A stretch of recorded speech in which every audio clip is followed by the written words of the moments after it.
হলে বরের সাথে যেখানে পারবি যাবি, কিন্তু বিয়ে হওয়ার পরে বরকে যদি বলি চলো না একটু ঘুরতে নিয়ে যাও, ও আমাকে বলছে চলো ঘুরতে যাই, নিয়ে যাবে তো ঘুরতে? না। না।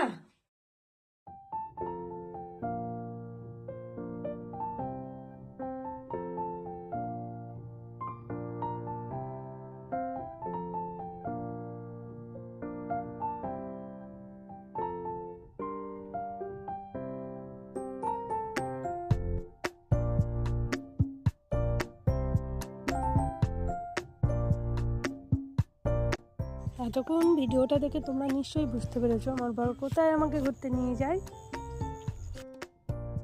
ওই জন্য বন্ধুরা একটা কথা বলতে চাই, বিয়ের আগে যতটা পারো সব জায়গায় ঘুরে নাও, আর বিয়ের পরে জীবনটা আটকে থাকবে মাছ বাজারে, সবজি বাজারে, জামা কাপড় কাচতে হবে, রান্না করতে হবে, ছেলেকে নিয়ে স্কুলে যেতে হবে, বাচ্চাদের দেখতে হবে, তাদের মধ্যেই জীবনটা শেষ। আলাদাভাবে আর কোনো এনজয় করার জায়গা নেই। ওই যে মা বলে না যে যা হবে বিয়ের পরে, তা বিয়ের পরে যা হয় তা আর সে মানে বলার নেই।